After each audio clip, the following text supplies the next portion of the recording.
Entrevistas que lo conectan al mundo. Así amaneció. Guatemala tendrá sus elecciones este día domingo y uno de los que era candidato hasta hace pocos meses cuando lo entrevistábamos es nuestro siguiente invitado. Soy amigo de su hermano, conozco a su familia, su padre fue presidente de la República, Álvaro Arzú, y estamos en la línea con Roberto. Roberto, buenos días, ¿cómo está? Buenos días, muchas gracias. Un gusto de saludarlos a todos allá en Ecuador. ¿Qué pasó con su candidatura? ¿Por qué el Tribunal Supremo y la Corte Constitucional no le permitieron participar? Bueno, aquí en Guatemala realmente lo que estamos viviendo es una situación que ya no es temas legales, es un tema de un fraude electoral anticipado, moderno, una situación que vivimos de una dictadura mucho más peligrosa que Nicaragua o incluso Venezuela, porque acá tienen cooptado lo que son todas las instituciones, Cortes, Tribunal Supremo Electoral, Ministerio Público, Contraloría General de Cuentas, Congreso, Gobierno, etcétera.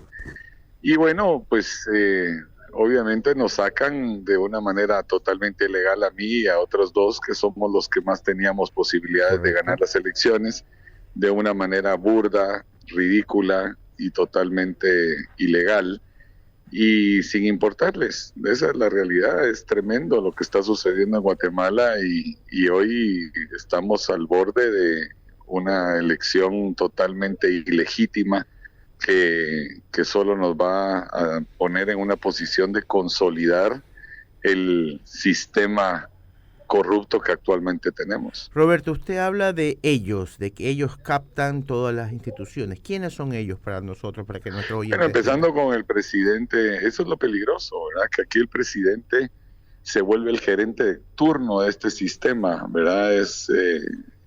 Obviamente está el presidente, su acompañante, hay más de unos 40 diputados que manejan mucho poder. Están los magistrados de la Corte Suprema de Justicia, los magistrados de la Corte de Constitucionalidad, los magistrados del Tribunal Supremo Electoral. Hay empresarios también muy poderosos que tienen privilegios, monopolios, que se sienten cómodos con un sistema así. O sea, es un conglomerado. Eso es lo más delicado, que aquí no importa si se va el presidente, ellos escogen al nuevo, al que apoyan y al que descalifican a los que son incómodos para ellos, para poderse seguir consolidando y poner a su nuevo gerente de turno. El diálogo internacional a esta hora es con Roberto Arzú, tiene 52 años y ha buscado participar por segunda ocasión como candidato presidencial. Sin embargo, el Tribunal Supremo Electoral se lo ha impedido, como él mismo nos está contando. En 2019, Roberto, usted ya participó, obtuvo, según los datos que tenemos nosotros, más de 260,000 votos y quedó en una posición interesante dentro de la contienda. Sin embargo, hay quienes, críticos suyos, han declarado que sus propuestas son populistas. Se basan en decir en que los guatemaltecos, por ejemplo, no deberían pagar energía eléctrica por un periodo determinado de tiempo o habilitar la pena de muerte por los delitos de corrupción. ¿Será este tipo de propuestas lo que finalmente ha incomodado a sus opositores y ha resultado en esta descalificación de esta contienda? Sí, también, sin duda alguna. Claro que no son populistas, son propuestas muy realistas y muy congruentes. El tema de lo de la energía eléctrica, acá vivimos en un país, como en todos lados, donde todos pagamos impuestos. Esa falacia de que solo algunos pagan y que la economía informal en nuestros países en América Latina es más grande y esto y lo otro es falso. Todos pagamos un impuesto de consumo, el IVA en Guatemala, y eso, lo que nosotros hemos hablado, es muy... Parece que tenemos problemas con la comunicación. Imagínense que aquí no pagáramos luz, qué bonito sería Córdoba, ¿no? Justo estábamos tratando de recuperar ese diálogo porque trataba Roberto Arzú, quien es un político y empresario guatemalteco, si usted se está uniendo a nuestra señal, que ha sido descartado en esta elección presidencial. Roberto, ¿nos escucha allí? ¿Nos escucha allí? ¿Aló? Ahí lo escucho. Hola Roberto, estaba tratando de explicarnos un poco cómo así los guatemaltecos podrían dejar de pagar luz.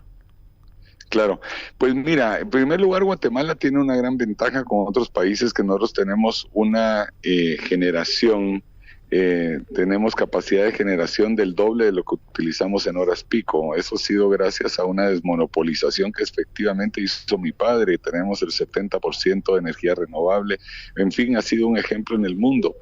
Pero la realidad es que la forma más pareja, transparente y cero corrupción de devolver los impuestos del IVA de consumo, se nos ocurrió que es vía el pago con un límite de 1,000 quetzales de la energía eléctrica. Pero la clave de todo este programa es generar una economía de consumo masiva, porque ese ahorro que ahora no van a pagar, lo van a consumir, no solo para tener una mejor calidad de vida, sino que especialmente entre más consumo, más producción, más inversión, y obviamente eso genera más empleo digno, empleo con salarios dignos, y existe masiva de consumo y regresa de vuelta. Realmente se vuelve un recaudador de los impuestos y de una persona que devuelva los impuestos a las personas de una manera transparente y sin corrupción. Es un proyecto fantástico que los expertos número uno realmente les ha encantado, y tenemos un equipo técnico que venimos trabajando hace mucho tiempo, y claro, los detractores han querido manejarlo que es un tema populista, esto, lo otro, pero no lo es, realmente al revés, es una reactivación económica muy interesante, y obviamente estamos acabando también con la corrupción en el gobierno porque le estamos quitando el dinero que hoy se roban en el gobierno. Entonces, es un tema muy interesante, el tema de la pena de muerte para los corruptos. Yo siempre pongo el ejemplo, digo, ahorita acaba de haber un escándalo en Guatemala que se robaron $25 millones de medicamentos en el Seguro Social. Y yo me pregunto cuánta gente murió por ese robo. Y digo, bueno, ¿qué diferencia hay entre ese asesino corrupto, que gente murió por ese acto de corrupción, a un marero en la calle que roba un celular y mata a esa persona por robárselo en una gasolinera? O sea, Singapur nos ha demostrado que hace 30 años era el país más corrupto y más inseguro del mundo, y hoy 30 años después es la perla de Asia, el cuarto país más rico, no hay corrupción, no hay inseguridad, porque aplicaron la pena de muerte a los corruptos, porque aplicaron la pena de muerte a los criminales. Hoy le aplican la pena de muerte los corruptos y los asesinos a los guatemaltecos a diario, pero nadie habla de eso. Nadie habla que le aplican al chofer del bus, al taxista, a la madre, a la niña. A eso no lo dice nadie, pero aquí aplican la pena de muerte a diario. Pues no, yo voy a aplicar la pena de muerte a los criminales, esa gente que no merece vivir en nuestra sociedad. Roberto, usted es un líder empresarial reconocido en Guatemala, también ha pasado por la dirigencia en el fútbol, lo que también le ha dado popularidad. Me pregunto yo, o nos preguntamos aquí en la mesa, el empresariado, que en nuestros países suele ser un grupo muy influyente, importante, ¿no está haciendo algo para tratar de denunciar este tipo de cuestiones que están ocurriendo y que usted revela hoy aquí a nuestros oyentes? ¿O estamos simplemente dejando pasar las cosas y ver cómo el tren se va? Fíjate que no, y es muy buena tu pregunta. Todos estos grandes empresarios que hoy son los más grandes en Guatemala son amigos míos desde que nacimos, y realmente yo estoy muy decepcionado de ellos, porque como les dije, ustedes se han vuelto cómplices con su silencio y el callar este sistema corrupto, el no atacarlo, porque ustedes son los únicos que tienen un poder económico que podría enfrentarse a un sistema así realmente, pero en su comodidad de que realmente a ellos les va bien, con sus privilegios, monopolios y abusos banqueros, farmacéuticos, azucareros, etcétera, etcétera, ustedes se hacen de la vista a un lado, y como les digo, están equivocados, porque lo que están haciendo al guardar ese silencio, están limando la estaca donde los van a sentar, y eso pues obviamente no les gusta, pero bueno, como soy su amigo de toda la vida, pues saben que a mí no me pueden decir algo que no es cierto, y saben que tengo razón, pero no les gusta. Aquí en Guatemala nosotros expulsamos 500,000 guatemaltecos al año, o 500,000 al año, es un éxodo el que se va a Estados Unidos de Guatemala por falta de oportunidad y por falta de seguridad, pero ellos lo ven como un producto, porque cada guatemalteco que se va significa remesas que entran a Guatemala, más de 20,000 millones de dólares al año. Wow. Y entonces ellos miran como negocio a esa persona que se va, pero como les digo yo, ustedes no valoran ni miden el costo de lo que es esa disfunción familiar, de esa división familiar, de ese costo social que es terrible. No lo miran y ustedes miran solo su balance a final de mes, y eso es algo que yo me he enfrentado mucho y obviamente no les gusta también a ellos que les hable así, pero saben que a mí no me pueden decir mentiras, sino que yo sé exactamente cómo funciona eso. Roberto, en aras del tiempo, vemos según las últimas encuestas que la señora Suri Ríos es la que lidera las encuestas, una vez que los tres otros candidatos no son permitidos en participar. Ella es gubernamental, apoyada por el gobierno. ¿Quién es Suri Ríos? En pocas palabras.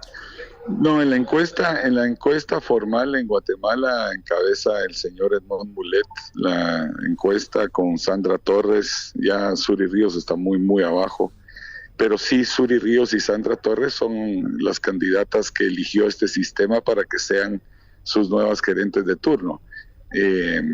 Y bueno, pues ahorita se vislumbra una semana una segunda vuelta entre Edmond Mulet y Sandra Torres. A pesar de eso, nosotros hemos llamado en Guatemala el voto nulo, es un voto válido.